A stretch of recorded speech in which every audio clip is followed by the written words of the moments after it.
മകളുടെ മരിക്കാത്ത ഓർമ്മകൾക്ക് മുന്നിൽ ഒരുപിടി കണ്ണീർ പൂക്കൾ അർപ്പിക്കാൻ എത്തിയതായിരുന്നു ആ അമ്മ. നമ്മൾ ആ രണ്ട് കുടുംബങ്ങളുടെയും, അൽമയുടെയും വിഷ്ണുനാഥിന്റെയും രണ്ട് കുടുംബങ്ങളുടെയും ദുഃഖത്തിൽ പങ്കുചേരുന്നു. ബൈബിളിലെ ഒരു സ്റ്റോറി പരാമർശിക്കുന്ന ഒരാശയം, തെറ്റു ചെയ്യാത്തവർ കല്ലെറിയട്ടെ. വലിയ സമ്പന്നതയിൽ നിന്ന് കൊടിയ ദാരിദ്ര്യത്തിലേക്ക് വീണ ലിവിങ്സ്റ്റൺ എന്ന ഈ അച്ഛൻ ആണുങ്ങൾക്കെല്ലാം സ്വീകരിക്കാവുന്ന മാതൃകയാണെന്ന് ആരുടെയോ കമന്റ് കണ്ടു. സത്യമാണ്.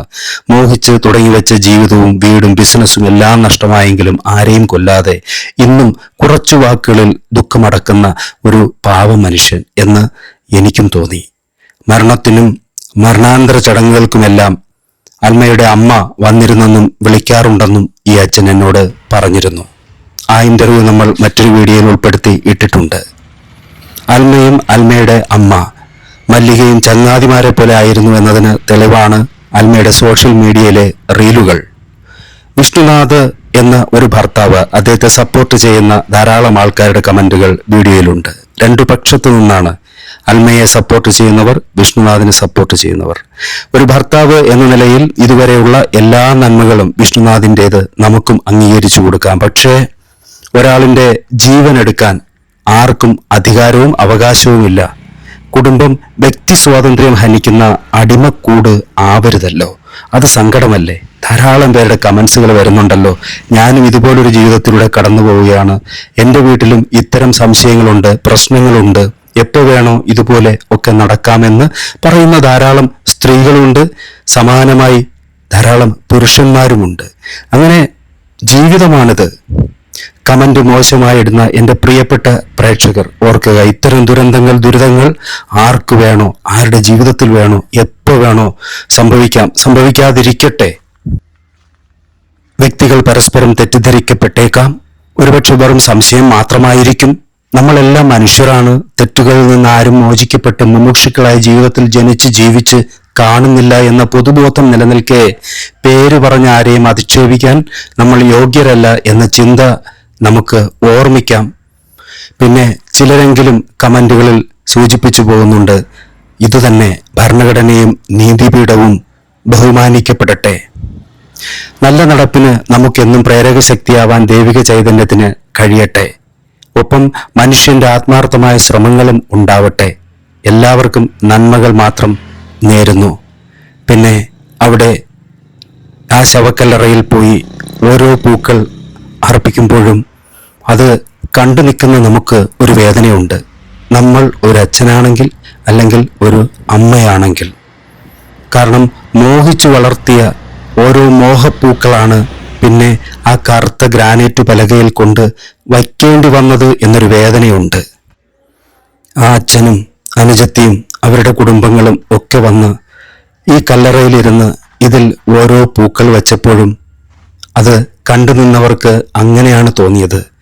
ഒരു കുഞ്ഞ് ജനിച്ച കാലം മുതലുള്ള ഓരോ സങ്കല്പങ്ങൾ എടുത്തു കഴിഞ്ഞാൽ ആ കുഞ്ഞ് ആദ്യമായിട്ട് അച്ഛ എന്ന് വിളിക്കാൻ അല്ലെങ്കിൽ അമ്മേ എന്ന് വിളിക്കാൻ, അത് നന്നായി പഠിക്കാൻ, നമുക്ക് സ്വന്തമായി ഒരു വീടുണ്ടാവാൻ, ആ വീട്ടിലേക്ക് നമ്മുടെ കുട്ടികൾ നല്ല വേഷത്തിൽ നല്ല ആഹാരത്തിൽ സന്തോഷത്തോടെ ജീവിക്കുന്നത് കാണാൻ, അല്ലെങ്കിൽ അതിനു മുമ്പ് ഒരു കുഞ്ഞ് ജനിക്കാൻ ഒരുങ്ങുന്നു എന്ന് പറയുമ്പോൾ അംഗവൈകല്യമില്ലാതെ എനിക്കൊരു സന്താനത്തെ തരണമെന്ന് പ്രാർത്ഥിക്കുന്ന ആദ്യ ഒരു മനസ്സുണ്ട്.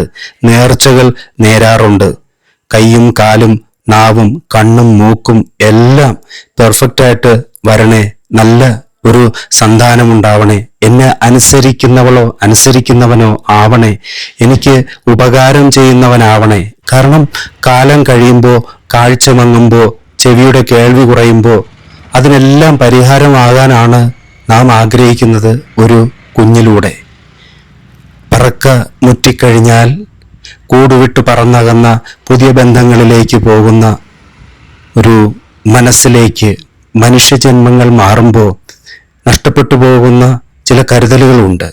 അവിടെ തെറ്റിപ്പിരിയുന്ന ആശയങ്ങൾ ഉണ്ടാവാം. ചില പ്രത്യേക സാഹചര്യങ്ങളിൽ രണ്ടു വഴികൾ തിരഞ്ഞെടുക്കുന്നവരുണ്ടാവാം. എങ്കിലും അവിടെയെല്ലാം പറഞ്ഞു വയ്ക്കുന്നൊരു കാര്യം, ആരുടെയും സ്വാതന്ത്ര്യത്തെ നാം വാളാൽ ഹനിക്കരുത്. അതിനുവേണ്ടി നമ്മൾ ഒരു വീട്ടിൽ ഒരു വടിവാളോ കത്തിയോ ഒന്നും വാങ്ങി സൂക്ഷിക്കരുത്. അവരുടെ ജീവിതത്തിലേക്ക് നമ്മുടെ ഇടപെടലിന്റെ ലിമിറ്റ്സ് ഒരുപക്ഷെ തീരുമാനിക്കാൻ നമുക്ക് മാത്രമേ കഴിയൂ. ഈ ജീവിതം അങ്ങനെയാണ്. ഏതെങ്കിലും ഒന്നിലേക്ക് പൂർണ്ണമായി ഒട്ടിനിന്ന് അത് തന്നെ എന്റേതാവണമെന്ന് ആഗ്രഹിച്ച് ഇന്നും ഒരു വാർത്തയിട്ടു. വെള്ളാണിക്കലിലേക്ക് പോയ 2 കമിതാക്കളുടെ കഥ. പക്ഷെ അത് പറഞ്ഞിട്ടപ്പോ നമുക്ക് ആ ചാനലിലേക്ക് അത് അപ്രൂവായി വരുന്നില്ല. അതിലെ സെൻസേഷണൽ മാറ്റർ ആയിരിക്കാം. ഇങ്ങനെ ഓരോരോ സംഭവങ്ങൾ ഡെയിലി വാർത്തകളിലൂടെ കാണുമ്പോൾ സ്വാഭാവികമായിട്ടും ഈ ഒരു പാഠത്തിൽ നിന്ന് നമ്മുടെ ജീവിതത്തിൽ വരുത്തേണ്ട മാറ്റങ്ങളെക്കുറിച്ച് നമ്മൾ ആർക്കെങ്കിലും അത്തരം സംശയരോഗങ്ങൾ നിലനിൽക്കുന്നുവെങ്കിൽ നമ്മുടെ പാർട്ണറെ കുറിച്ചോ നമ്മുടെ സബോർഡിനേറ്റിനെ കുറിച്ചോ അല്ലെങ്കിൽ കൂട്ടുപങ്കാളികളെ കുറിച്ചോ ഒക്കെ നമ്മളിലുണ്ടാകുന്ന ആ വലിയ ഒരു ശത്രുത പിന്നെ ഒരു ആപത്തിലേക്ക് പോകാതെ അതിനു മുമ്പേ മുളയിലെ പരിഹരിക്കുകയോ ചർച്ച ചെയ്ത് സ്വീകാര്യമല്ലെങ്കിൽ ഒരുപക്ഷെ ആ ഡീല് അവസാനിപ്പിക്കുകയോ ഒക്കെ ആവാം. നമ്മൾ വളരെ ദൂരെ നിന്നാണ് ഈ അമ്മയുടെ ആ സംഘത്തിന്റെ വരവ് റെക്കോർഡ് ചെയ്തത്. കാരണം ഒരു രീതിയിലും അവരുടെ പ്രൈവസിയെ ബാധിക്കരുത്. അവർ അവരുടെ കുഞ്ഞിന്റെ ഒരു കാര്യത്തിനായിട്ട് വരുന്നതാണ്. അതുകൊണ്ട് നമ്മൾ അവരുടെ അടുത്തേക്ക് പോയില്ല. തലേദിവസം ഫോണിൽ വിളിച്ചിട്ട് ഒരു ബൈറ്റ് എന്തെങ്കിലും പറയാമോ എന്ന് ചോദിച്ചപ്പോൾ പറഞ്ഞ ഒരു കാര്യം, എൻ്റെ പ്രിയപ്പെട്ട ആ മോള് ഇന്ന് എന്നോടൊപ്പം ഇല്ല.